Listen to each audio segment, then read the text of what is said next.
welcome to Chelsea High School Drama Club's performance of The Importance of Being Earnest. My name is Carolina Santos, Chelsea High School's drama teacher, drama club advisor, and director of this production. It is my honor to welcome you all here tonight. I'd like to start by thanking you all for taking the time to come and support us. The drama club would not be what we are today without your endless support year after year. These students have worked tirelessly for 3 months, rehearsing, learning lines, and fine-tuning the tricks and trades of stagecraft to bring this play to life. So without further ado, the Chelsea High School Drama Club welcomes you to sit back and enjoy The Importance of Being Earnest. Thank you.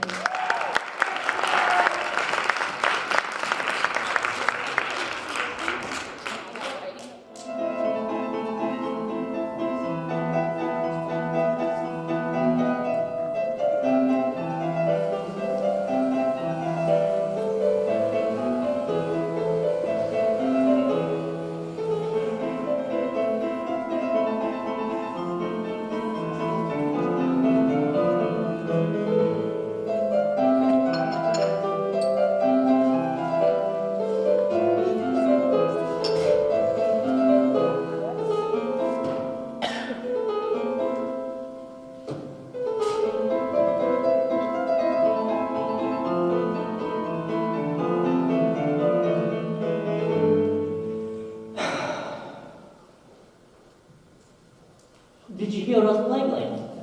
I didn't think it polite to listen, sir. I'm sorry about that. Have you got the cucumber sandwiches cut for Lady Bracknell? Yes, sir. Oh, by the way, I saw from your book on Thursday night when Lord Shore and Mr. Worthy went out here with me that 8 bottles of champagne are entered as to having been consumed. Yes, sir. 8 bottles and a pint. Why is it that at a bachelor's establishment that the servants invariably drink the wine? I asked merely for information. I attribute it to the superb quality of the wine, sir. I've often observed that in married households, the champagne is rarely of a first-rate brand. Good heavens! Is marriage so demoralizing as that? I believe it is a very pleasant state, sir. I've had very little experience with myself. Up to the present, I've only been married once, and that was in consequence of a misunderstanding between myself and the young person. I don't think you're very much interested in your family lately. Of course, sir. It is not an interesting subject. In fact, I really think of it myself. Very natural, I'm sure. The bell rang? Yes, sir.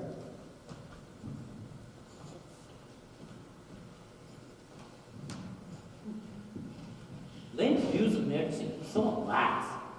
Really, if the lower order is such a good example, what on earth is the use of them? They seem as a class of absolutely no sense of moral responsibilities.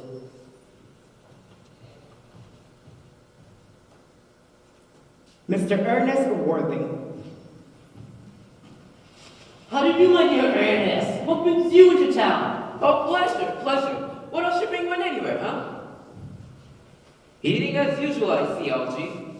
I believe it is customary in good society takes up a slight refreshment at 5 o'clock. Where have you been since last Thursday? Oh, I've been in the country. What on earth do you do there? Well, when one is in town, one amuses oneself. When one is in the country, one amuses others. It is excessively boring. And who are the people you meet? Oh, neighbors. Got enough neighbors in part of Shropshire. Perfectly horrid. Never speak to any of them. How immensely must have used them? Oh, Shropshire is a county, yes? Shropshire. Yes, of course. Hello, why all these cups? Why cucumber sandwiches? Who's coming to tea? Merely Aunt Augusta and Gwendolyn. How perfectly delightful. Yes, I may be very well, but I'm afraid Aunt Augusta won't approve of your being here. May I ask why? My dear fellow, the way you flew Gwendolyn is perfectly disgraceful. It's almost as ways of the way Gwendolyn flirts with you. I am in love with Gwendolyn, and I have come up to town expressly to propose to her. I thought you'd come up for pleasure. I call that business. How utterly unromantic you are. I don't think there's anything romantic about proposing. It's very romantic to be in love, yes, but there's nothing romantic about a definite proposal. Why? One must be accepted. One usually is, I believe. And then the excitement's all over. The very essence of romance is uncertainty. Oh, please don't touch your cucumber sandwiches. They fall into dust stuff. Well, you've been eating them all the time. That is quite a different story. She's my aunt. Oh, how's the bread and butter for you? Oh, the bread and butter is wonderful. Wonderful to go to bread and butter. And very good bread and butter it is too.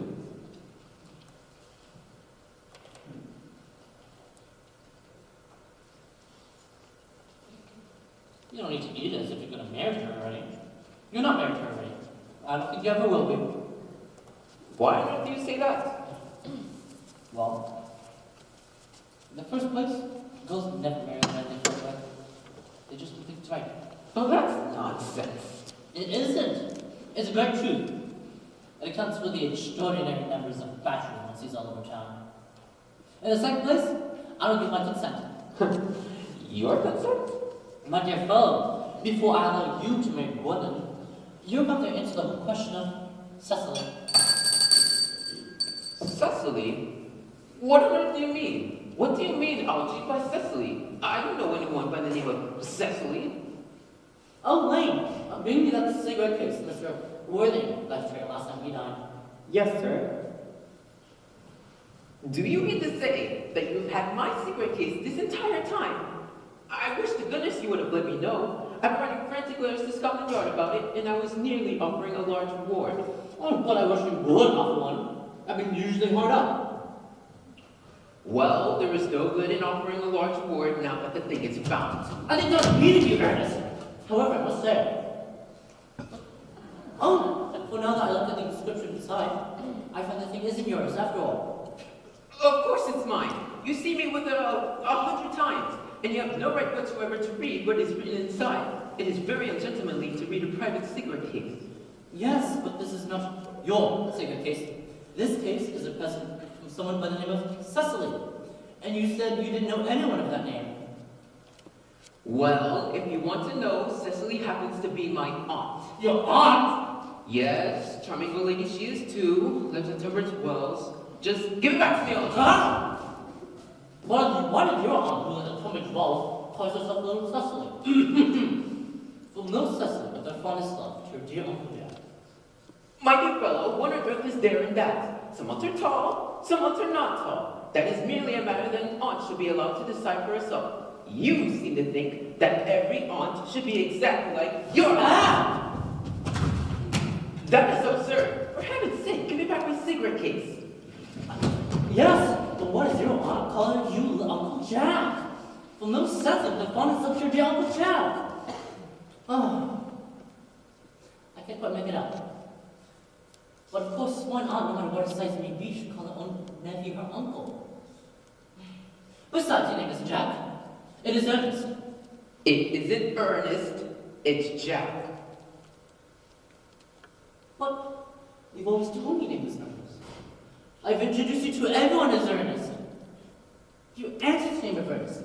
You look as if your name was Ernest. You're the most earnest person I've ever saw. It's perfectly ridiculous that you say your name isn't Ernest. It's only quite here's one of them. Mr. Ernest Worthing, B. the Albany. I'll keep this as proof in case you try to deny it to me, to Wonderland, or to anyone else. Well, my name is Ernest in town and Jack in the country.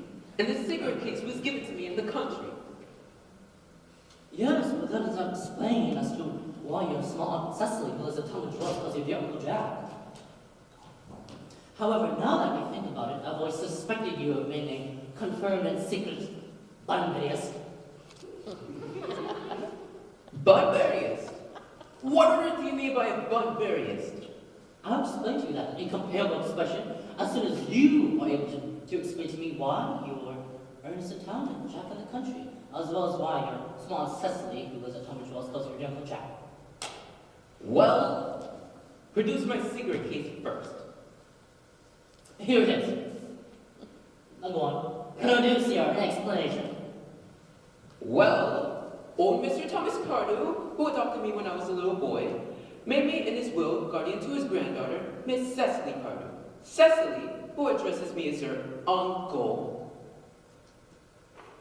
from motives of respect that you cannot possibly appreciate, lives at my place in the country under the charge of her admirable governess, Miss Prison. And where is this place in the country, by the way? That is nothing to you, dear boy. You are not going to be invited. I may tell you candidly that the place is not in Shropshire. I suspected as much, for I've Bunbury all over Shropshire on 2 separate occasions. Now go on. Why are you Earnest in town and Jack in the country? My dear Algie, when one is placed in the position of guardian, one has to adopt a very high moral tone on all subjects. It's one's duty to do so. And as a high moral tone can hardly be said to conduce very much either one's health or happiness. In order to get to town, I've always pretended to have a younger brother by the name of Earnest, who lives in the Albany and gets into the most dreadful scrapes. There, my dear Algie, is the whole truth, pure and simple. Ah, but the truth is really pure and never simple. What you are is a Bunburyist. You are one of the most advanced Bunburyists I know. What on earth do you mean? Well, you have invented a very useful young brother called Earnest, in order that you may go up into town as often as you like. I have invented a very invaluable primitive village called Bunbury, in order that I may go down into the country whenever I choose. If it weren't for Bunbury's extraordinary bad health since I wouldn't have been able to sit down with the other calls tonight. I haven't asked you to dine with me anywhere tonight. I know! You perfectly reckless about sending out invitations. Perfectly childish you do. Nothing knows people to not receiving an invitation. You had much better dine with your Aunt Augusta. I'll do nothing to pine, for I already dined there on Monday, and once a week is enough to dine with one's own relations. In the second place, whenever I do dine there, I'm treated as a member of the family.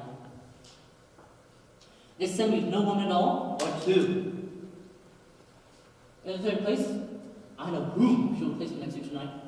She'll place me next to Mary Farquhar, who always seems to flirt with her husband because of dinner deal. It's not decent. Indeed, it's not very pleasant. The amount of women in London who seem to be flirting with their husbands is perfectly scandalous. It looks so bad. It's like washing one's own linen in public. Besides, now that I know you are Bunburyans, I want to talk to you about Bunbury. I want to tell you the rules. I'm not a Bunburyist at all. If Gwendolyn accepts me, I'm going to kill my brother. Indeed, I think I'll kill him in any case. Cecily is a little too interested in him. It is rather a bore. So I am going to get rid of Earnest. And I strongly advise you to do the same with with your invalid friend with the absurd name. Nothing will induce me to part with Bunbury. If you do plan to get married, which I find to be extremely problematic, you'd be glad to know Bunbury. A man who knows Bunbury has... A man who marries without Bunbury has a very tedious time of it. That is nonsense. If I marry a charming girl like Gwendolyn, and she's the only girl I've ever seen in my life that I would like to marry, I certainly don't want to know Bunbury. Is that your wife role? You don't seem to realize, my dear fellow, that in married life, 3 is company and 2 is none. Ah, that was the Aunt Augusta. Now, if I can distract her for about 10 minutes in order that you may propose to Gwendolyn, may I dine with you tonight at the Carlton? I suppose so, if you want to. Yes! But be serious about it. I hate when people so shallow about meals. It's so mean of them. Lady Bracknell and Miss Fairfax. Well, dear Algernon, I hope you are behaving well. I'm feeling well, Aunt Augusta. That was not quite the same thing. In fact, the two rarely go together. Good afternoon, Mr. Worthing. How do you do? Dear me, you're smart. I am always smart. Aren't I, Mr. Worthing? You are quite perfect, Miss Fairfax. Oh, I hope I'm not that. It would leave no room for development since I can develop in many directions. I'm sorry if you're a little late, Algernon, but I was obliged to call on dear Lady Hungary. I haven't been there since your husband's death. I never saw a woman so altered. She looks quite 20 years younger. I'll have a cup of tea and one of those country coma sandwiches you promised me. Good heavens, Lane! What are the 200 sandwiches? Are in especially? There were no cucumber sandwiches in the market this morning, sir. I went down twice. No cucumbers? No, sir, not even for ready money. Oh, that would do, Lane. Thank you. Thank you, sir. I'm really distressed on Augusta about there being no cucumber sandwiches. It really makes no matter, Algernon. I had to come with Lady Hungry, who seems to be living entirely for pleasure now. I heard that her hair changed by bold belief. It certainly has changed color, from what cause, I, of course, can't say. Thank you. I'm going to send you down Meg Farquhar. She is such a nice young woman, and so attentive to her husband. It's delightful to watch them. Oh, I'm afraid that I have to give up the opportunity of dining with you tonight after all. I hope not, Algernon. It will move my table completely out. Your uncle has done upstairs. Fortunately, he's accustomed to that. Oh, it is a great bore, but the truth is I've just received a telegram about my poor friend Bunbury, who seems to be very ill again, and that I should be with him right now. It is very strange. Mr. Bunbury seems to suffer from seriously bad health. Yes, it is. He is a dreadful invalid. Well, I must say, Algernon, I think it is high time that Mr. Bunbury made up his mind whether he was going to live or die. This shilly-shallying of the question is absurd, nor do I in any way approve of this modern sympathy with invalids. I consider it morbid. Illness of any kind is hardly a thing to be encouraged in others. Health is the permanent duty of life. I'm always telling that to your poor uncle, but it never seems to take any notice as far as improvements of his many ailments goes. I would be much obliged if you would ask Mr. Bunbury for me to be kind enough not to have a relapse on Saturday, for I rely on you to arrange for music for me. It is my last reception, and one wants something that will encourage conversation, particularly at the end of the season when everyone is practically so well to say. Oh, I'll talk to Bunbury, Aunt Augusta, if you're still conscious.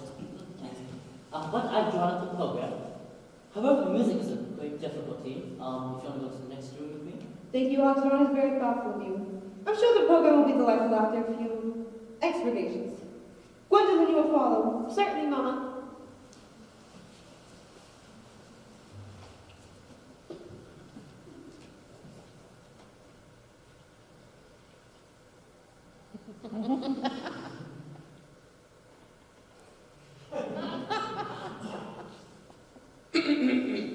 Charming day it has been, Miss Fairfax. Pray don't speak to me about the weather, Mr. Winnick. Whenever people speak to me about the weather, I feel quite certain that they mean something else, and that makes me so nervous. I do mean something else. I thought so. And I would like to be allowed to take advantage of Lady Bracknell's temporary absence. I would certainly advise you to do so. Mama has a way of coming back suddenly into her room, and that I'd like to speak to her about. Miss Fairfax, ever since I have met you, I have admired you more than any girl I've ever met since I met you. Yes, I am quite aware of that fact. I often wish that in public at any rate you had been more demonstrative. To Marie, you have always had an irresistible fascination. We live, as I hope you know, Mr. Worthing, in an age of ideals. The fact is constantly mentioned in the more expensive monthly magazines. And my ideal has always been to love someone of the name of Earnest. There is something in that name that inspires absolute confidence. When Algernon first mentioned to me that he had a friend named Earnest, I knew that I was destined to love you. You really love me, Gwendolyn? Passionately. Darling, you don't know how happy you've made me. My own Earnest. Of course, but you don't mean to say that you could love me if my name wasn't Ernest? But your name is Earnest. Yes, I know it is. But supposing it was something else, could you not say you couldn't love me then? Oh, that is clearly a metaphysical speculation, and like all metaphysical speculations, very little reference to the actual facts of life as we know them. Personally, darling, to speak quite candidly, I don't care much about the name of Ernest, and I don't think the name suits me at all. It suits you perfectly. It is a divine name. It has a music of its own. It produces vibrations. Well, I must say that I think there are lots of much nicer names. I think, I don't know, Jack, for instance. I think it has a charming name. Jack? No. There is very little music in the name Jack, if any at all, indeed. It does not thrill. It produces absolutely no vibrations. I have known several Jacks, and they all, without exception, are more than usually plain. And besides, Jack is a notorious domesticity for John, and I pity any woman who is married to a man called John. She would probably never be allowed to know the entrancing pleasure of a single moment's solitude. The only really safe name is Earnest. Gwendolyn, I must get christened at once. I mean, we must get married at once. Married, Mr. Worthing? Well, surely, you know that I love you, and you led me to believe, Miss Fairfax, that you are not absolutely indifferent to me. I adore you, but you haven't proposed to me yet. Nothing has been said at all about marriage. The subject has not even been touched upon. Well, may I propose to you now? I think it would be an admirable opportunity. To spare you any possible disappointment, Mr. Worthing, I think it fair to tell you quite frankly beforehand that I'm fully determined to accept you. Then, Gwendolyn, will you marry me? Of course I will, darling.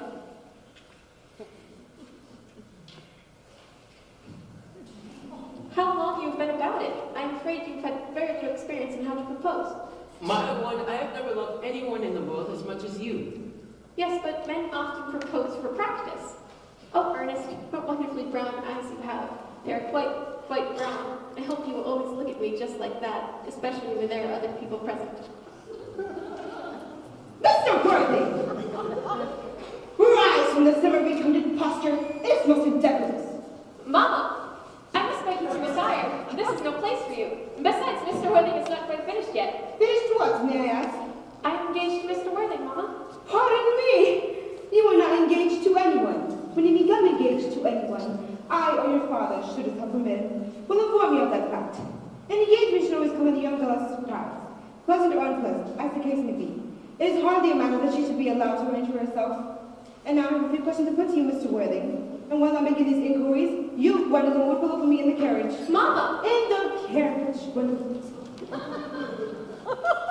Gwendolyn, the carriage! Never, girl. You can take a seat, Mr. Worthing. Thank you, Lady Bracknell, but I prefer standing.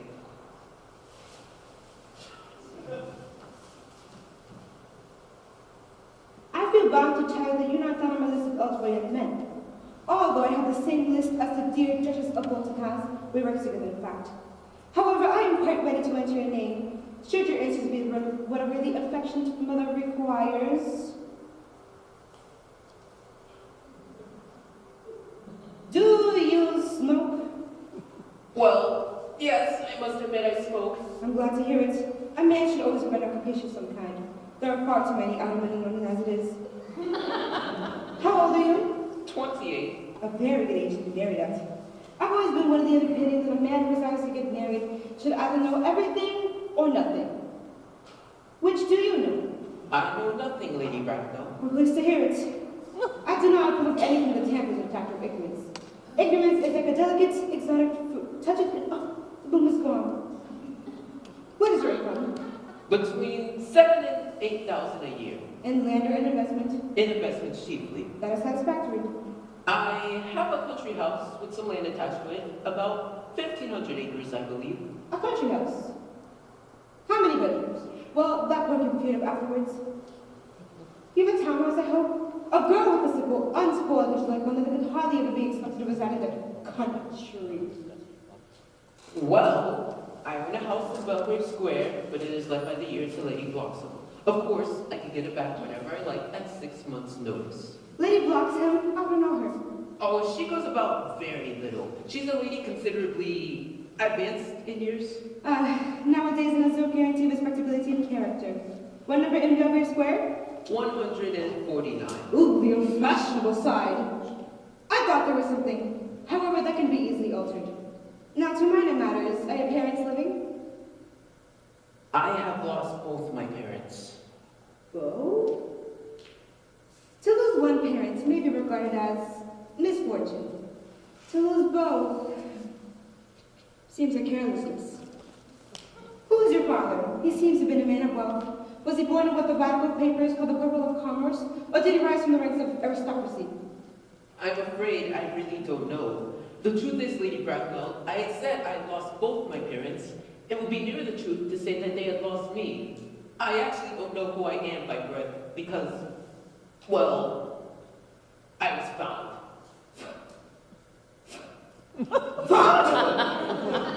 The late Mr. Thomas Cardew, a man of a kind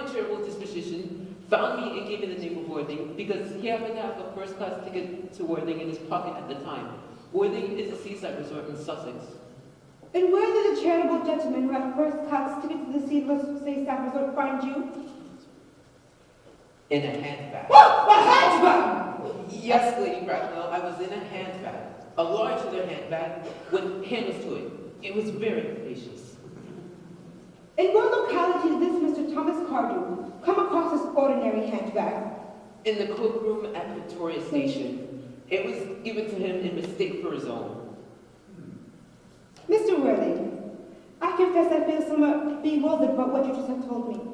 To be born, or at any rate bred, in a handbag, whether it handles or not, seems to me to display the contempt of the ordinary decency of daily life that remind one of the worst successes of the French Revolution. And I presume you know how that unfortunate movement led to? May I ask then what you would ensure me to do? I need hardly say I would do anything in the world to ensure Gwendolyn's happiness. I would strongly advise you, Mr. Wood, to try to acquire some relation as soon as possible, and make a definite effort to produce at any rate one parent of either sex before the season is quite over. Well, I don't possibly see how I can manage to do that. I could produce the handbag at any moment. It is in my dressing room at home. I really think that would satisfy you, Lady Bracknell. Me, sir? What has it to do with me? You can hardly imagine that I and Lord Bracknell will dream of allowing our only daughter, a girl brought up with the utmost care, to marry into a cloakroom and go relies with a handbag. Good morning, Mr. Wedding. Good morning.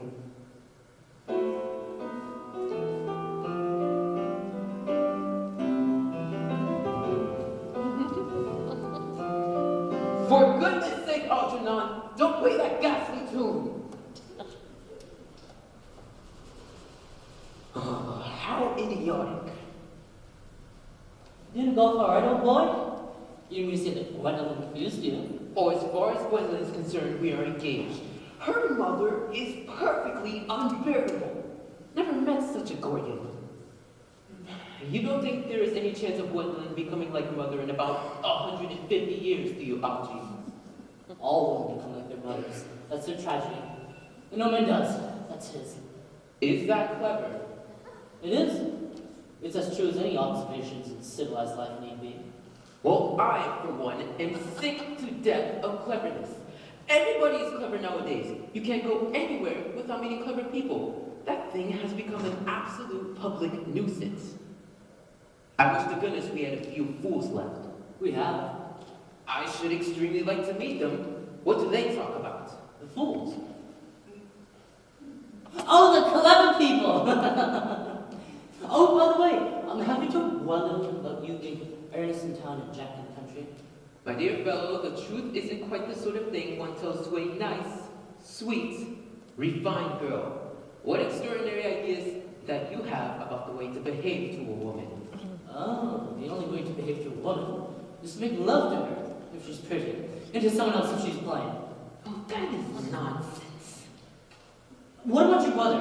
What about the prolific Earnest? Oh, before the end of the week, I shall have got rid of him. I'll say he died in Paris of apoplexy.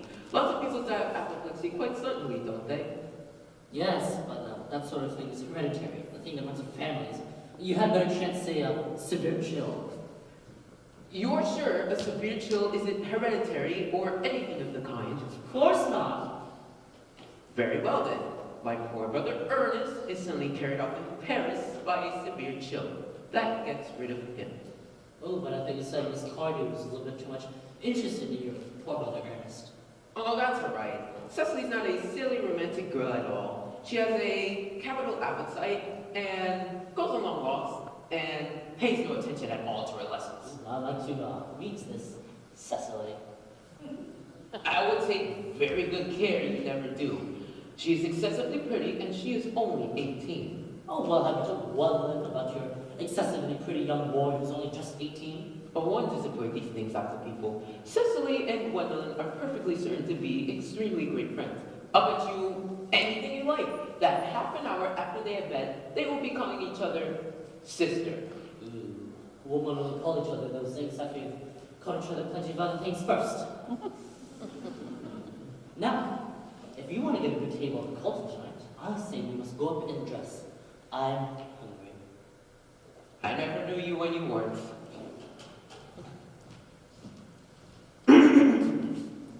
Miss Fairfax. Oh, Gwendolyn! Upon my word! Algie, kindly turn your back. I have something very particular to say to Mr. Worthing. Oh, really, Gwendolyn? I don't think I can accept this at all. Algie, pray oblige me by turning your back. Ernest, we may never be married. From the expression on Mama's face, I fear we never shall. Few parents nowadays pay any regard to what their children say to them. The old-fashioned respect for the young is rapidly dying out. Whatever influence I ever had over Mama, I lost at the age of 3. But although she may prevent us from becoming man and wife, and I may marry someone else and marry often, nothing that she can possibly say can alter my eternal devotion to you. Dear Gwendolyn, The story of your romantic origin, as related to me by Mama with unpleasing comments, has naturally stirred the deeper fibers of my nature. Your Christian name is an irresistible fascination. The simplicity of your character makes you incomprehensible to me. Your address in town I have. What is your address in the country? the Manor House, Woolton, Hertfordshire. How long do you remain in town? Till Monday. Good. Algie, Yes? you may turn around now. Oh, but I've already turned it on, thank you. You may also ring the bell. Of course. You will let me see you to your carriage, my own darling. Certainly. I will see Miss Fairfax out. Yes, sir.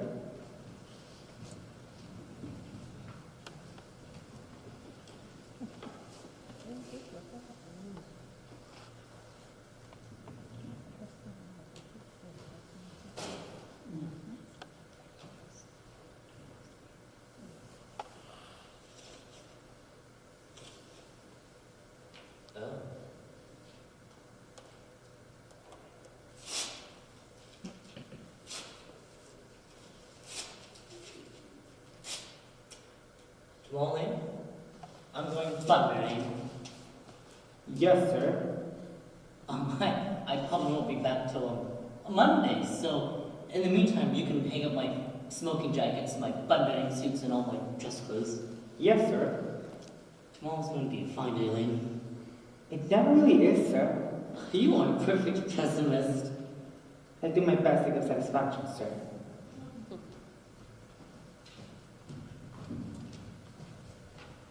There's a sensible, intellectual girl. The only girl I've ever cared for in my life. Why aren't you so amused at? Oh, I'm just a little bit anxious about my poor friend Bunbury, is all. If you don't take care, your friend Bunbury will get into a serious scrape someday. Oh, I love scrapes. They're the only things that aren't serious. Well, that's nonsense, Algie. You never talk anything but nonsense. Nothing ever is.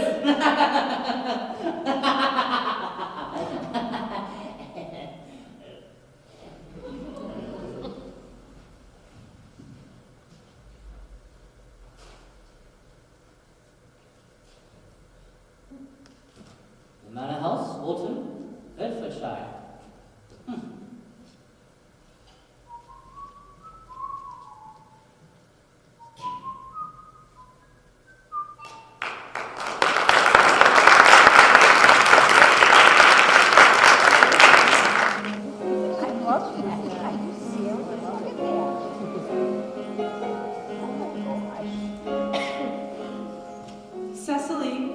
Cecily, isn't it more Moulton's duty to water the flowers than yours? Your German grammar is on the table. Pray open to page 15. You will repeat yesterday's lesson. But I don't like German. It isn't at all a becoming language. I know perfectly well that I was not quite plain after my German lesson. Child, you know how anxious your guardian is that you should improve yourself in every way. He laid particular stress on your German as he was leaving for your town yesterday afternoon. Dear Uncle Jack is so very serious. Sometimes he's so serious that I think he cannot be quite well. Your guardian enjoys the best of health. His respectability of character is especially to be commended in one such comparatively young as he is. I know no one who has a higher sense of duty or responsibility. I suppose that is why he so often looks a little bored when it is just 3 of us. Cecily, I am surprised at you. Mr. Worthing has many troubles in his life. Idle merriment and triviality would be out of place in his conversation. You know how anxious he is about that unfortunate young man, his brother. I do wish Uncle Jack would allow him to come here sometimes. We might have a good influence over him, Miss Prism. I'm sure you certainly would. You know, German and geography and things of that kind that influence a man so much. I don't even think that I would have an effect on a character that, according to his own brother's mission, is irretrievably weak and vacillating. I don't even think I would desire to do so. I'm not for this modern mania of turning bad people into good people at a moment's notice. Cecily, you must put your diary away. I don't even see why you need to carry one about. I keep a diary in order to enter the wonderful secrets of my life. If I didn't write them down, I would probably forget all about them. Memory, my dear Cecily, is a diary we all carry about with us. Yes, but memory often chronicles the things that have never happened and could possibly have happened. I believe that memory is responsible for nearly all the novels and movie sets us. Do not speak slightly of novels, Cecily. I wrote one in my younger and happier days. Was your novel ever published? Alas, no. The manuscript was abandoned. I use the word as lost and mislaid. To your effort, child, these games are profitless. But I see dear Dr. Choswell coming up through the garden. Dr. Choswell? This is indeed a surprise. How are you this morning? Miss Prism, you are, I trust well. Miss Prism has just been complaining of a slight headache. I think it would do her so much good to have a short walk with you in the park, Dr. Choswell. Cecily, I have not said anything about a headache. Oh, dear Miss Prism, I know, but I felt instinctively that you had a headache. In fact, I was thinking about it, and not about my German lesson, when the dear rector came in. I hope, Cecily, you are not inattentive. Oh, I'm afraid I am. That is strange. Were I fortunate enough to be Miss Prism's pupil, I'd hang upon her lips. I spoke metaphorically! The metaphor was drawn from the bees! Mr. Worthing, I suppose, has not returned from town yet? We do not expect him till Monday afternoon. I guess he usually likes to spend Sunday in London. He's not one of those whose sole aims enjoyment, and by all accounts, the unfortunate young man his brother seems to be. But may I not disturb Egeria and your pupil any longer? Egeria? My name is Letitia, Doctor. Merely a classical allusion drawn from the pagan authors. I also you both no doubt evensong.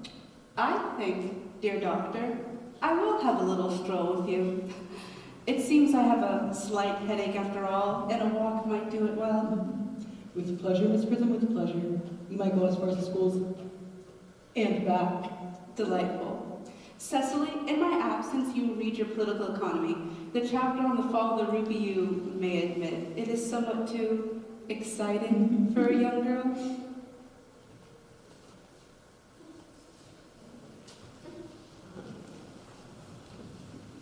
Horrid political economy, horrid geography, horrid German, ugh! Mr. Ernest Worthing has just driven over from the station. He has brought his luggage with him. Mr. Ernest Worthing, B4, the Albany. Uncle Jack's brother. Did you tell him Mr. Worthing was in town? Yes, miss. He seemed very much disappointed. I told him you and Miss Prism were in the garden. He said he was anxious to speak to you privately for a moment. Tell Mr. Ernest Worthing to come out here. And I suppose you'd better speak to the housekeeper about getting a room for him. Yes, miss. I have never met any really wicked person before. I feel rather frightened. I'm afraid he will look just like everyone else. He does. You're my little cousin Cecily, I'm sure. You are under some strange mistake. I am not little. In fact, I believe I'm more than unusually tall for my age. But I am Cousin Cecily. You, I see from your card, are Uncle Jack's brother, my cousin Ernest. My wicked cousin Ernest. Oh, not wicked at all. You must think I'm wicked. If you are not, you have certainly been deceiving us all in a very inexcusable manner. I hope you've not been leading a double life, pretending to be wicked, but really being good all this time. That would be hypocrisy. Of course, I'd rather been reckless. I'm glad to hear it. Although, now that you mention it, I've been really bad in my own small way. I don't think you should be so proud of that. Though I'm sure it must have been very pleasant. It's much pleasanter being here with you. I don't understand how you're here at all. Uncle Jack isn't supposed to be back till Monday afternoon. Oh, it is a big disappointment, as I'm obliged to work on Monday morning. I think you'd better stay till Uncle Jack arrives. I know he wants to speak to you about your emigrating. About my what? Your emigrating. He is sending you to Australia. Australia! Ew, I'd sooner die! Well, he said at dinner on Wednesday night you would have to choose between this world, the next world, and Australia. Oh, well, the reports I've received on Australia, New World, are very encouraging. This world is good enough for me, Cousin Cecily. Yes, but are you good enough for it? I'm afraid I'm not. Which is why I want you to inform me. You make that your mission, won't you? I'm afraid I have no time this evening. Well, do you mind me informing myself? It is rather quixotic of you, but I think you should try. I will, if you're better already. You're looking a little worse. Well, that's because I'm hungry. How thoughtless of me. I should have remembered that my ward is going to lead an entirely new life. One requires constant meals and nourishment. Won't you come in? Won't you offer me a rose? A Marshall meal? Oh no, I'd sooner have a pink one. Why? Because you are like a pink rose, Cousin Cecily. I don't think it could be right for you to speak to me that way. Miss Prism never says such things to me.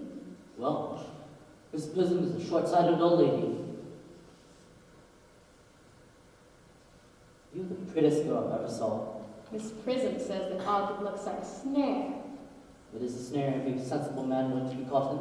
Oh, I don't think I would care to catch a sensible man. I wouldn't know what to talk to him about.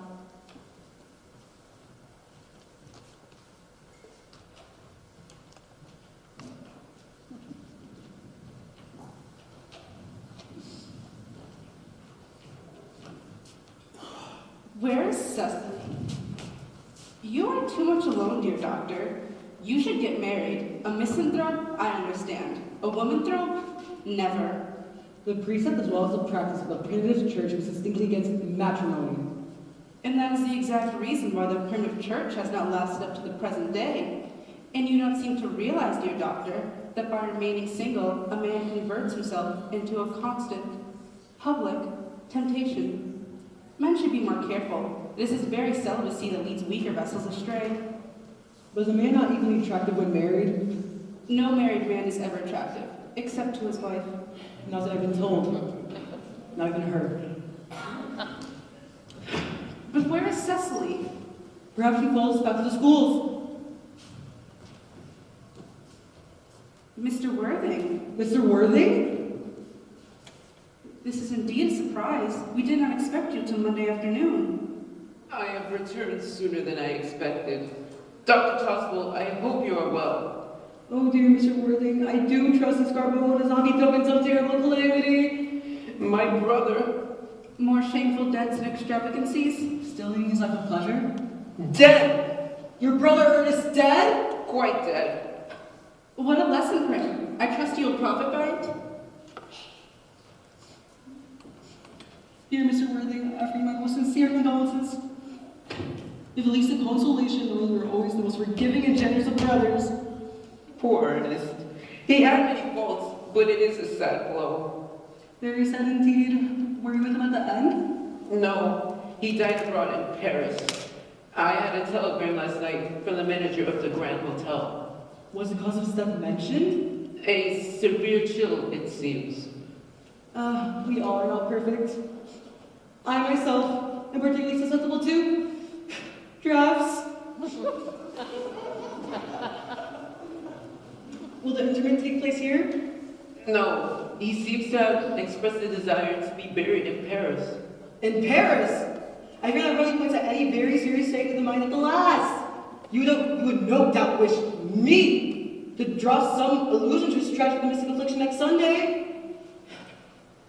My sermon on the meaning of the manna in the wilderness can be adapted to almost any occasion. Joyful, or as in the prison case, distressing. I appreciated christenings, park celebrations, days of humiliation, and festival days. Last time I appreciated was at the cathedral on behalf of the Society for of Discontent. The bishop, who was there, was much struck by some of the naughties I threw. That reminds me. You mentioned christenings, I think, Dr. Chaskel. I suppose you know how to christen, all right? I mean, you are continually christening, are you? It is to say one of the rector's most common duties in his parish. I've spoken to the poorer classes on it, but they don't seem to get what the thrift is.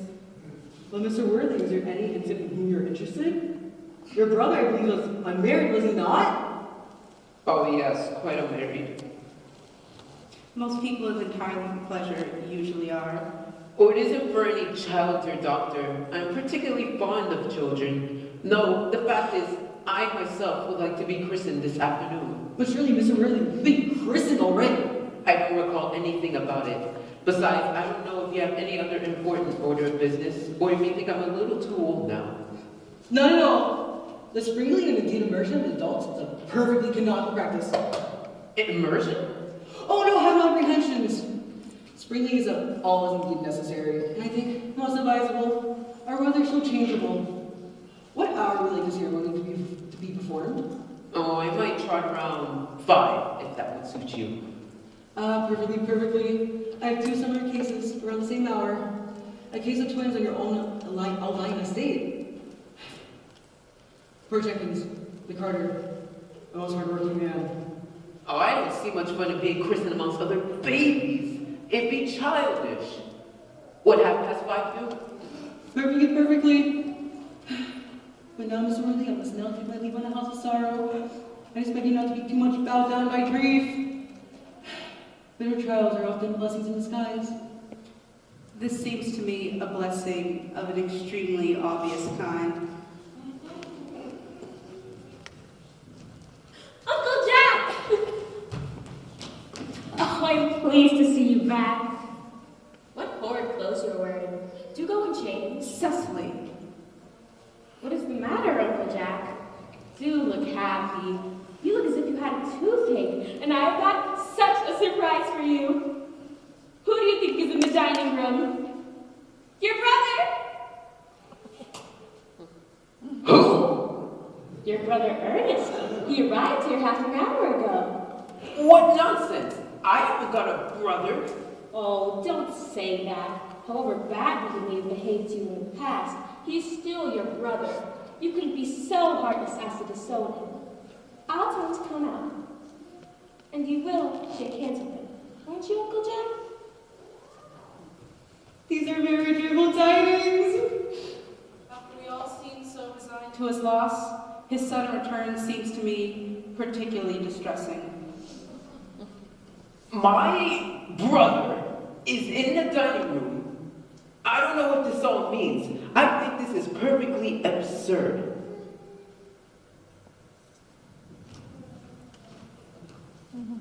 Good heavens! Oh, Brother John! I've come down from time to tell you I'm very sorry for all the trouble I've given you throughout the years. And I intend to lead a better life. For the future. Go away. Uncle Jack, you are not going to refuse your own brother's hand. Nothing will induce me to take his hand. I think his coming down here is disgraceful, and he knows perfectly well why. Oh, Uncle Jack, do be nice. There's some good in everyone.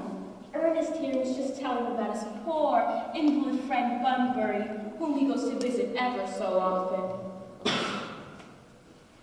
Of course, I admit all the faults of mine, but I must say, Brother John's poems to me is peculiarly painful. I expected more of an enthusiastic welcome, considering this is my first time coming here. Uncle Jack, if you don't shake hands with Ernest, I will never forgive you. I suppose I must then. It's pleasant, is it not, to see so perfect a reconciliation. I think we need to leave the 2 brothers alone together. Cecily, you will come with me. Certainly, Miss Prism.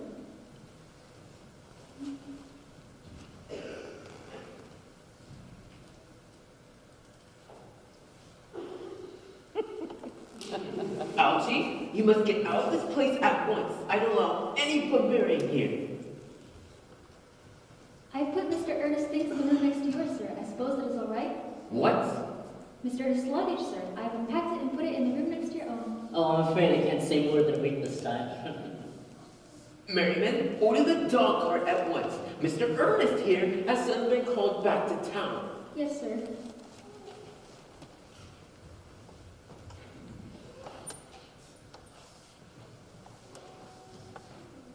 Jack, Cecily's a darling. You're not to talk of Miss Carty like that. I don't like it. Well, I don't like your clothes. They look perfectly ridiculous enough. What on earth could you go up and change? Ugh, it's perfectly ridiculous to be indeed mourning, especially when that man over your house is a guest for a week. Like a little test. You are certainly not staying here as a week, as a guest, or anything else. You have got to leave by the 4:05 train. I cannot. If you're indeed mourning and I left, I find it very unkind. I suppose you do the same to me. It'd be very unfriendly if you left me when I was deep mourning. Well, will you go if I change my clothes? Yes. However, I haven't seen someone take so long just to dress with just little results. Well, at any rate, it's better than being overdressed as you are.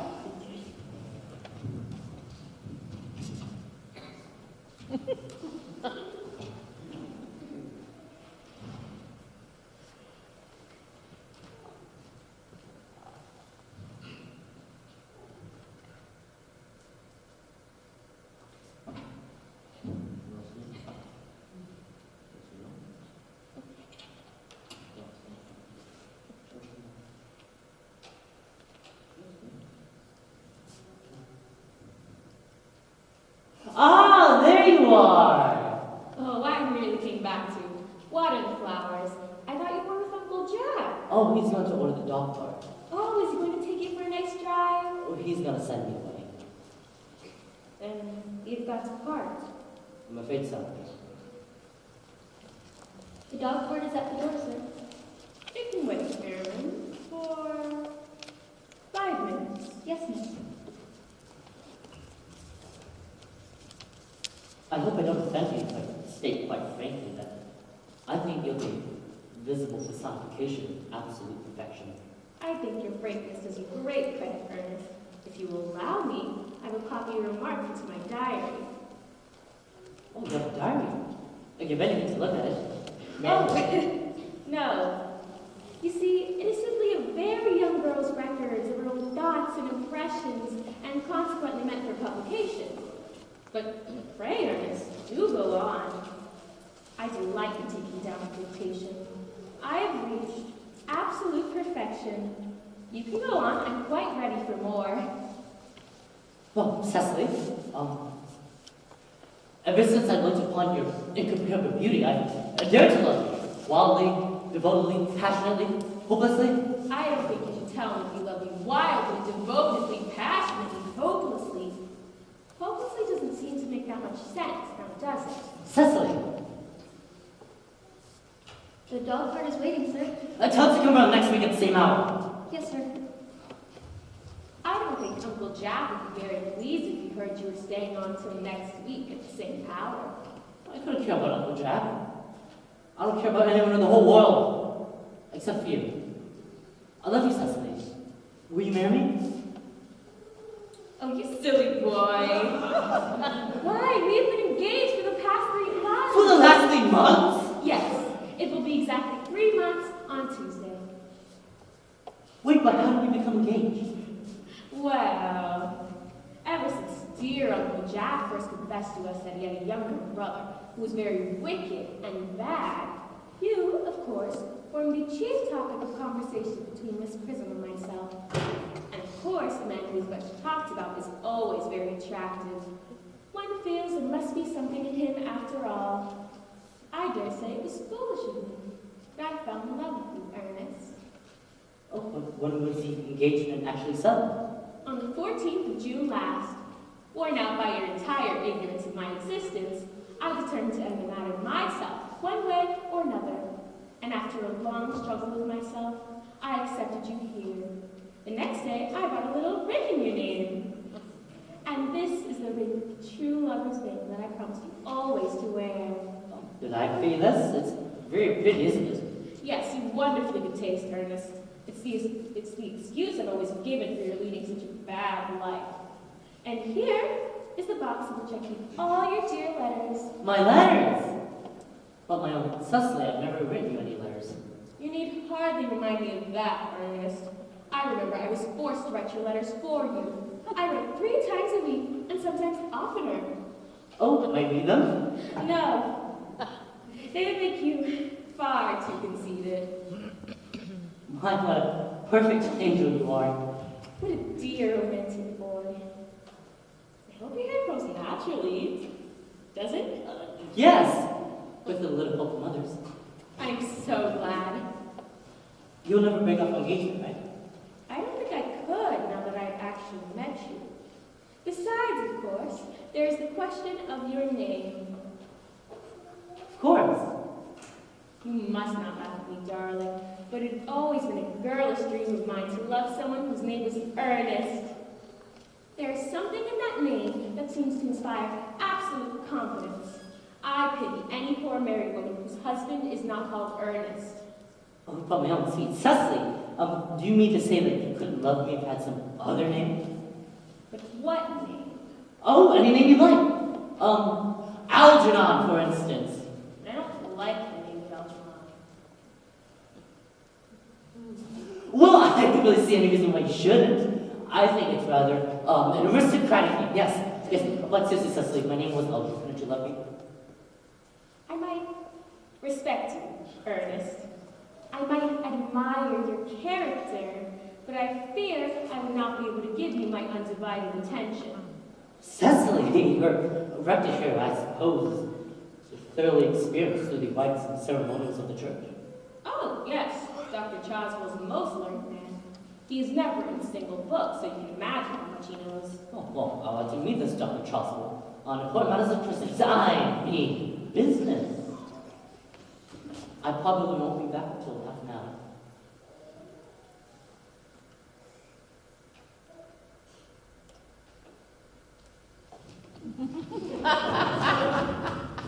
What a treacherous boy he is. I like his hair so much. I must enter his proposal to my diary.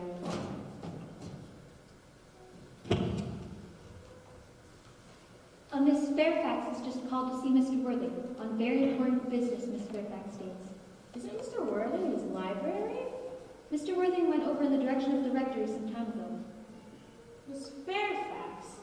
I suppose that must be one of the many elderly good ladies who are associated with Uncle Jack's philanthropic work. I don't quite like women who are interested in philanthropic work. I think it's so forward of them. Yes, miss. Pray ask the lady to come out here. And you can bring tea. Yes, miss.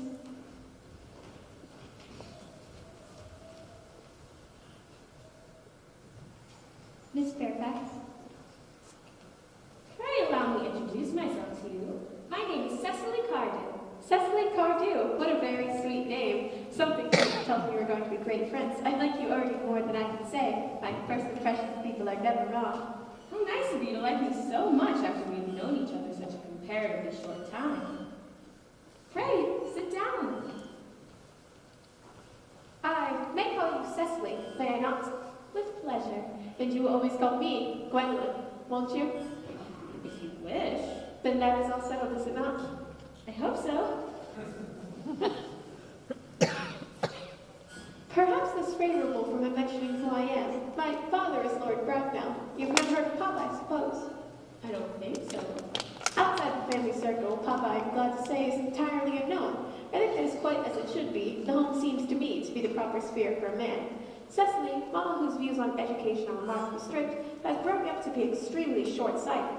It's part of our system, so do you mind me looking at you through my glasses? Oh, not at all, Gwendolyn. I'm very fond of being looked at.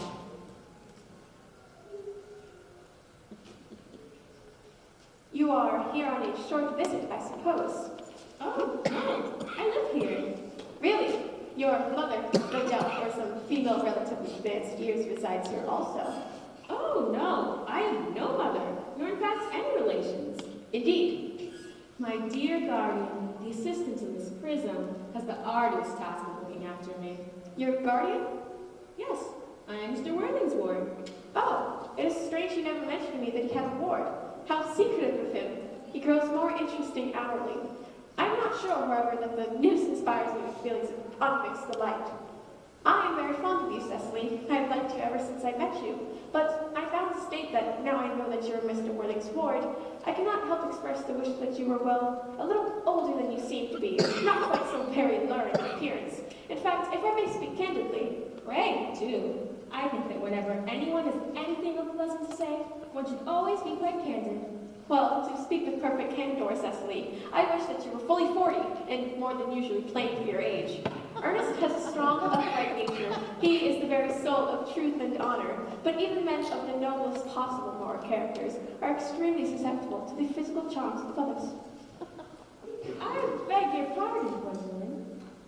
Did you say Ernest? Yes, Oh, but it is not Mr. Ernest Worthing who is my guardian. It is his brother, his elder brother. he never mentioned to me that he had a brother. Ah, well, I am sorry to say they've not been on good terms for a very long time. That accounts for it. And now I think of it, no man ever mentions that he has a brother. The subject seems distasteful to most men. Of course, you are quite sure that it is not Mr. Ernest Worthing who's your guardian. Quite sure. In fact, I'm going to be his. I beg your pardon? There is no reason why I should make any secret of it to you, Gwendolyn. Our little county newspaper is sure to chronicle the fact next week. Mr. Ernest Worthing and I are engaged to be married. I felt there was some slight error. Mr. Ernest Worthing is engaged to me. The announcement will appear in the Morning Post on Saturday at the latest. There must be some misconception here, Gwendolyn. Ernest proposed to me exactly 10 minutes ago. It is certainly very curious, for he asked me to be his wife yesterday afternoon at 5:30, if you would care to verify the incident. Pray do so. I never travel without my diary.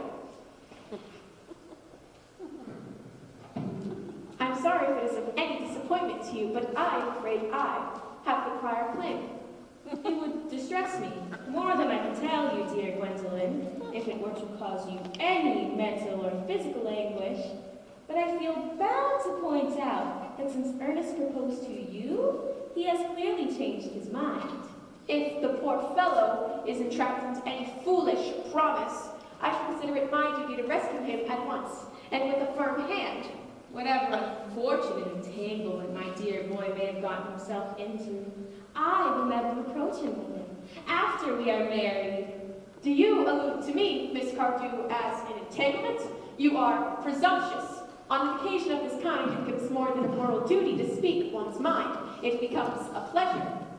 Do you suggest, Miss Fairfax, that I entrapped Ernest into an engagement? How dare you! This is no time for wearing a shallow mask of manners. When I see a spade, I call it a spade. I'm glad to say that I have never seen a spade. It is obvious that our social spheres have been widely different. Shall I light tea here as usual, miss? Yes, as usual. Quite a well-kept garden, this is Miss Cardew. So glad you like it, Miss Fairfax. I had no idea there were any flowers in the country. Oh, well, flowers are common here, Miss Fairfax, as people are in London. Personally, I don't understand how anybody manages to exist in the country, if anybody who is anybody does. The country always bores me to death. Ah, that is what the newspapers these days call agricultural depression, is it not? I believe the aristocracy is suffering very much from it at the given moment. It is almost an epidemic amongst them, I have been told. Would you like some tea? Thank you. Sugar? No, thank you. Sugar is not fashionable anymore.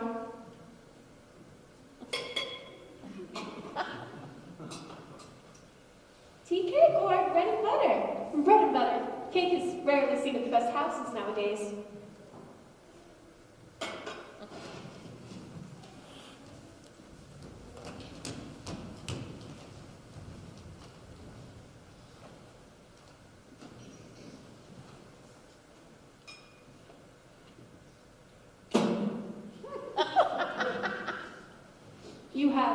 filled my tea with lumps of sugar, and though I osmosis distinctly for bread and butter, you have given me cake.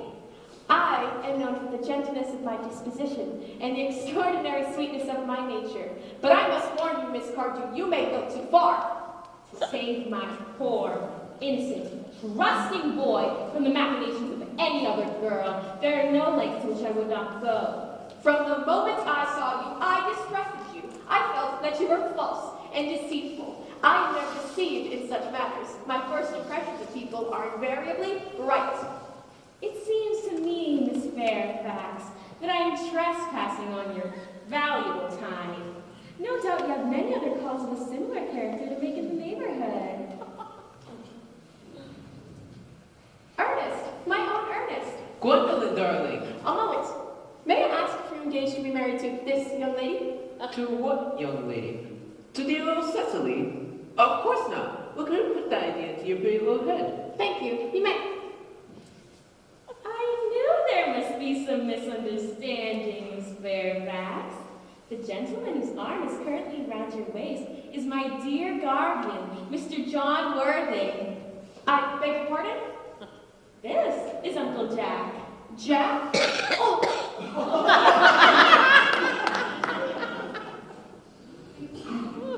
Here's Ernest. My own love. A moment. May I ask if you're engaged to be married to this young lady? What young lady? Gwendolyn. Of course, who put such an idea into your pretty little head? Thank you. You may. I felt there was some slight error. The gentleman who is now embracing you is my cousin, Mr. Algernon Moncrief. Algernon Moncrief. Are you called Algernon? I cannot deny it. Is your name really John? I could deny it if I liked. I could deny anything if I liked, but it certainly has been John for years. The gross deception has been practiced upon the both of us. My poor wounded Cecily, my sweet Rosamond. You will call me sister, will you not? There is just one question I would like to be permitted to ask my dear guardian. An admirable idea. Mr. Worthing, where is your brother Ernest? We are both engaged to be married to your brother Ernest, so it is a matter of some importance to us to know where your brother Ernest is at present. Gwendolyn, Cecily, it is very hard for me to speak the truth. It is the first time in my life that I have been reduced to such a painful position, and I'm quite inexperienced with doing anything of the kind. However, I will tell you quite frankly that I have no brother Ernest. I have no brother at all. I never had a brother, and I certainly don't plan on having a brother in the future. No brother. At all? None. Have you never had a brother of any kind? Never. Not even of any kind. It is quite clear, Cecily, that neither of us is engaged to be married to anyone. It is not a very pleasant position for a young girl to suddenly find herself in, is it? Let us go into the house. They will hardly venture to come after us there. No. Men are such cowards, aren't they?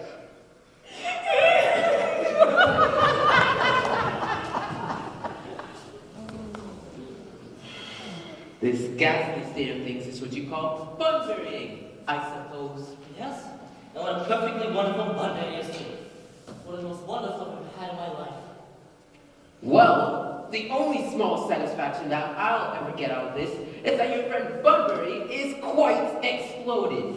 You won't be able to run down to the country as often as you like, and not a good thing for you either. Oh, your little brother seems to be a little bit off color, doesn't he, dear Jack?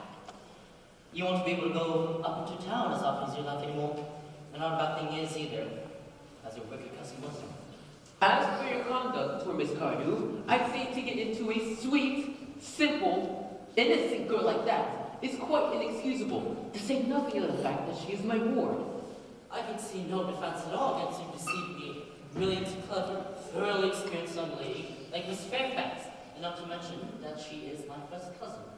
I wanted to be engaged to Gwendolyn, that is all. I love her. Well, I simply want to be engaged to Cecily. I am more. There is certainly no chance of your marrying Miss Cardew. And I don't see any likelihood, Jack, of you ever being united with Miss Fairfax. How can you stand there, calmly eating muffins, when we're in this horrible situation I can't make out? You seem to me to be perfectly heartless. You all might eat muffins in an agitated manner. The blood will probably get in my cuffs. One should always eat muffins, quite calmly. It's the only way to eat them. I say it is perfectly heartless. You're eating at all under the circumstances. When I'm in trouble, eating is the only thing that consoles me. Indeed, when I'm in great trouble, as anyone who knows me intimately will tell you, I refuse everything but food and drink. And as of right now, I made muffins because I am unhappy. Besides, I'm particularly fond of muffins. Well, that is no reason why you should eat them on that greedy way. I wish you should tea cake instead. I don't like tea cake. Good heavens, I suppose a man made his own muffins in his own garden. But you just said it's perfectly heartless to eat muffins. I said it was perfectly heartless under the circumstances. That's a completely different thing. That may be, but muffins are the same. Algie, I wish to goodness you would go. I cannot, for I have already made arrangements with Dr. Chasuble to be christened at a quarter to 6 under the name of Earnest. My dear fellow, the sooner you give up the nonsense, the better. I made arrangements with Dr. Chasuble this morning to be christened myself at 5:30, and I will naturally take the name of Earnest. Gwendolyn would wish it. We can't both be christened under the name Earnest. It would be absurd. Besides, I have the perfect right to be christened if I like. There is no evidence at all that I have been christened in the past. I should take it extremely probable I never was so, and so does Dr. Chasuble. It is entirely different in your case. You have been christened already. Yes, but I haven't been christened in years. Yes, but you have to be christened. That is the important thing.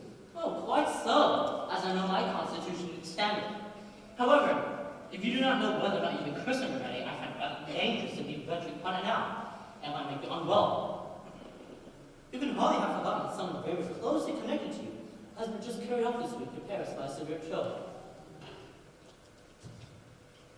You got the muffins again. I wish you wouldn't. I told you I was particularly fond of muffins. Algie, I have already told you to go. I don't want you here. Why don't you go? Oh. Well, because I haven't finished my tea yet. You're drinking my tea! That's not your tea. You're eating my muffins. They're not your muffins!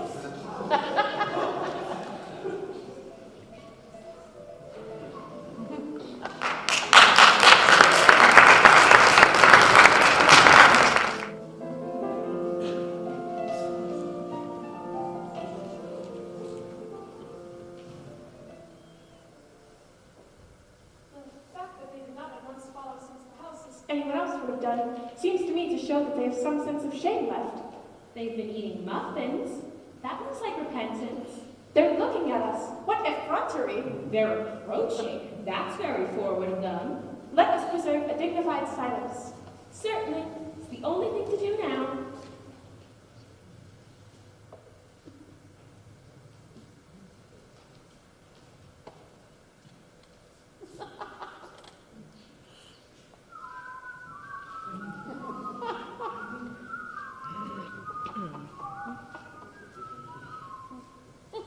This dignified silence seems to produce an unpleasant effect. Most distasteful. But we will not be the first to speak. Certainly not. Mr. Worthing, there's one question I'd like to put to you. Much depends on your reply. Mr. Moncrief, kindly answer me the following question. Why did you pretend to be my guardian's brother? Oh, in order that I may have the opportunity of meeting you. Certainly seems a satisfactory answer, does it not? Mr. Worthing, what explanation can you offer to me for pretending to have a brother? Was it in order that you may come up to town to see me as often as possible? Certainly, Miss Fairfax. Their explanations appear quite satisfactory. I am more than content with what Mr. Moncrief has said. You think we should forgive him? Yeah. No? I mean, no. True, I had forgotten. There are principles at stake that one cannot surrender. Which of us shall tell them? The task is not a pleasant one. Could we not both say it at the same time? An excellent idea. Will you take the time for me? Certainly. Your Christian names are still an insuperable barrier. That is all.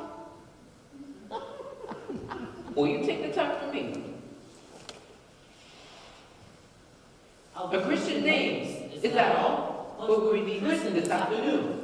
For my sake, you're prepared to do this terrible thing? I am. Please me, you're ready to face this fearful ordeal? I am. How absurd to talk of the equality of the sexes, where questions of self-sacrifice are concerned. Men are infinitely beyond us. We are. They have moments of physical courage in which we women know absolutely nothing. Darling, Darling.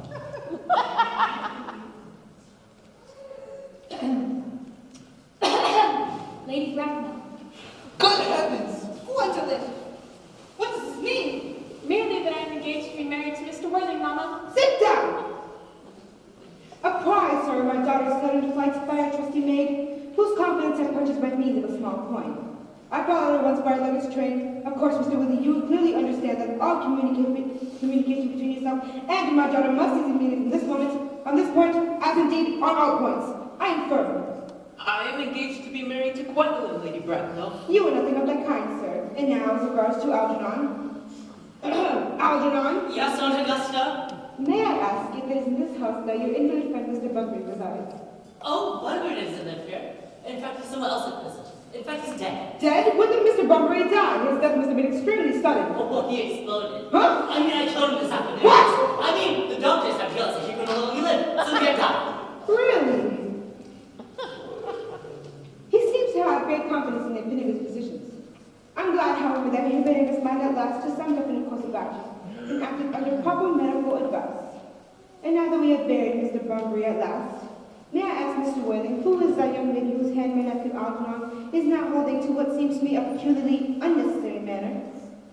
That is Miss Cecily Cardew, my ward. And what relation does she have to you, Algernon? Well, I'm going to be engaged to Aunt Augusta. I beg your pardon? I'm engaged to be married to Mr. Moncrief, Lady Bracknell. I do not know whether there is anything particularly exciting in the air of this part of Hertfordshire, but the amount of engagements that go on seems to be considerably above proper average that statistics have laid down for our guidance. I think a preliminary inquiry on my part will not be out of place. Mr. Worthing, who is Miss Cardew? Miss Cardew is the granddaughter of the late Mr. Thomas Cardew of 149 Belgrave Square, Grace Park, Dorking, Surrey, and the score in Berkshire and B. That does not sound unsatisfactory. 3 addresses always inspire confidence, even in tradesmen. So far, I'm satisfied. I have also in my possession, you'll be pleased to hear, records of Miss Cardew's birth, registration, baptism, whooping cough, vaccination, confirmation, and the measles, both the English and the German variety. Ah, I like pair with incident, I see. Though perhaps not too exciting for a young girl. I'm not in favor of premature experiences. Gwendolyn, the time approaching for our departure. We have not a minute to lose. As a matter of form, Mr. Worthing, I had better ask you if Miss Cardew has any little fortune? Oh, just about 130,000 pounds in funds, that's all. Goodbye, Lady Bracknell, and so pleased to have seen you again. A moment, Mr. Worthing. 130,000 pounds? And in funds? Miss Cardew seems to be a most attractive lady. Now that I look at her. Come here, dear. Sweet child, your dress is sadly simple, and your hair seems as nature might have left it. But we can soon alter all that. A thoroughly experienced French maid produced marvelous result in a brief space of time. I remember recommending one to young Lady Len, and after 3 months, one husband did not know her. And after 6 months, nobody knew her. Kindly turn around, sweet child. Algernon, Yes, Aunt Augusta? there are distinct social possibilities in Miss Cardew. Oh, well, Cecily's the dearest, sweetest, prettiest girl in the whole wide world. I would give 2 pence about social possibilities. Never speak disrespectfully of society, Algernon. Only people who can't get into it do that. Of course, dear, you know that Algernon is something that his debts depend upon. I'm not in favor of mercenary marriages. When I married Lord Bracknell, I had no fortune of any kind. But I would never dream of that stand in my way. I suppose I should give you my consent. Thank you, Aunt Augusta. Cecily, you may kiss me.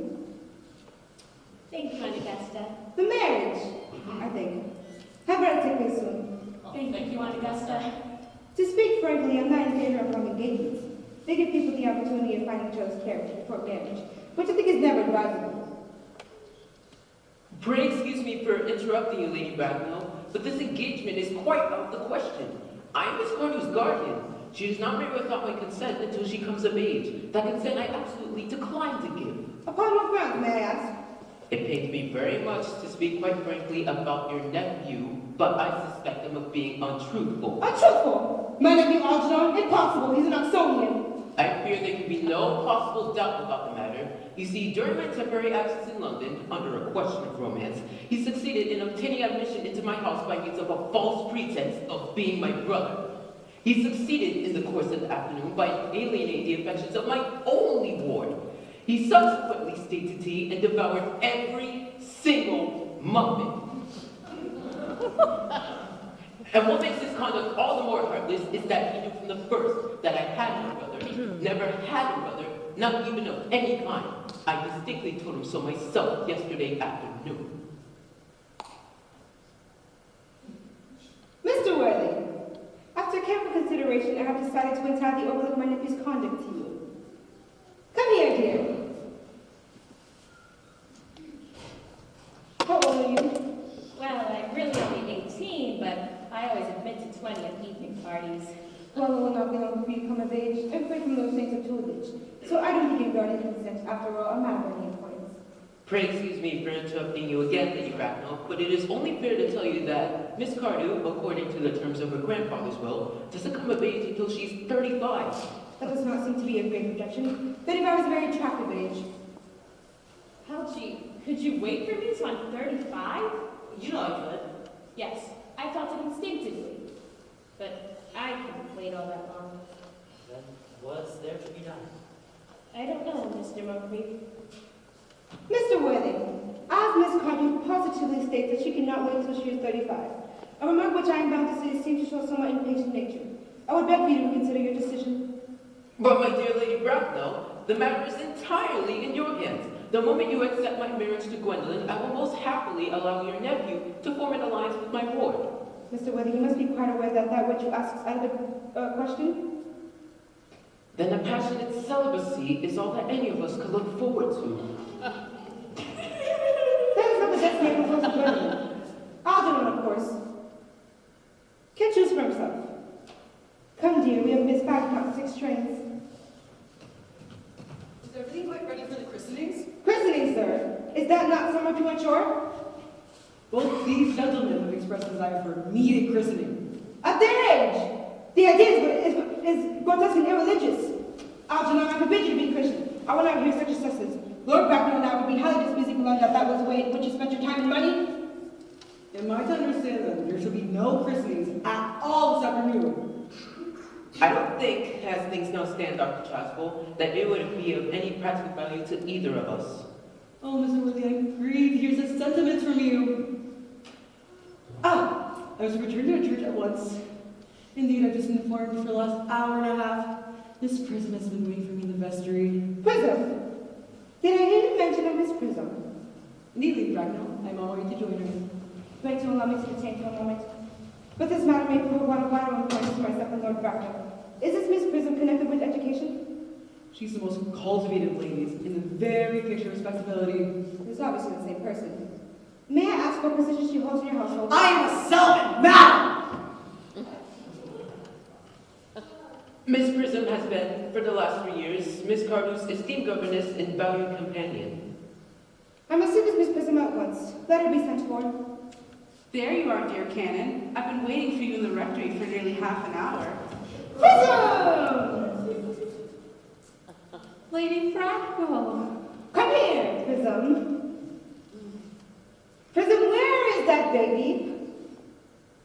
27 years ago, Prism, you left Lord Bracknell's house, number 104, Upper Gossamer Street, in charge of a perambulator that contains a baby of male sex. You never returned. A few weeks later, through the elaborate investigation of the Metropolitan Police, the perambulator was discovered at midnight, standing by itself in a remote corner of Bayswater. It contained the manuscript of a 3-volume novel of usually revolting sentimentality. But the baby was not there, Prism. Where is that baby? Lady Bracknell, I admit with some shame that I do not know. Only that I wish I did. The plain facts of the case are these. On the day that you mentioned, a day that is forever branded in my memory, I set out as usual to take the baby out in the perambulator. I had also with me a somewhat old but capacious handbag in which I intended to place a work of fiction that I had written in my few spare hours. In a moment of mental abstraction, I placed the manuscript in the bassinet and the baby in the handbag. But where did you deposit the handbag? Do not ask me, Mr. Worthing. Miss Prism, this is of no small importance to me. I insist on knowing where you deposited the handbag. The cloakroom at Victoria Station, the Brighton line. I must retire to my room for a moment. Gwendolyn, wait here for me. If you are not too long, I will wait here for you all my life. What do you think this means, Lady Bracknell? Is there any even suspect Dr. Tossable? Uncle Jack seems strangely agitated. Your guardian has a very emotional nature. This noise is extremely unpleasant. This suspense is terrible. I hope it will last. It has stopped now. I wish he would arrive to a conclusion. Is this a handbag, Miss Prism? Examine it carefully before you speak. The happiness of more than one life depends on your answer. It appears to be mine. Yes, here, an injury received on the upsetting McGower Street omnibus in younger and happier days. In the lock, on the inside, my initials. Yes, the bag is undoubtedly mine. Thank you for returning it to me so suddenly. It has been a great inconvenience being without it all these years. Miss Prism, more is restored to you than the handbag. I was the baby you placed in it. You? Yes, Mother! I'm unmarried! Unmarried! I must admit, this is a serious blow. But after all, who can cast a stone against one who has suffered? Cannot an act of repentance wipe out an act of folly? Why must there be one rule for men and another for women? Mother, I forgive you! Mr. Worthing, there must be some confusion. There is the woman who can tell you who you really are. Lady Bracknell, I hate to seem inquisitive, but would you kindly inform me of who I am? I'm afraid that the news I gave you will not altogether please you. You are the son of my poor sister, Miss Moncrief, and consequently, Algernon's elder brother. Algy's elder brother! That I have had a brother after all. I knew that I had a brother. I have always said that I had a brother. Cecily, how could you ever doubt that I had a brother? Oh, come here, you. Dr. Tossable, my unfortunate brother. Gwendolyn, my unfortunate brother. My own. But what own are you? What is your Christian name now that you are someone else? Good heavens, I'd quite forgotten about that fact. Aunt Augusta, a moment. At the time I had been left in the handbag, had I been christened already? Every luxury the monthly found was lavished on you by your fond daughter's hands. Then I was christened. That gets rid of that matter. Now, what name was I given? And please, let me know the worst. Being the eldest son, you were naturally christened after your father. Yes, but what was our father's Christian name? I remember now that the general was called Earnest. I knew I had some particular reason for the second name. Ernest, I knew from the first that you could have no other name.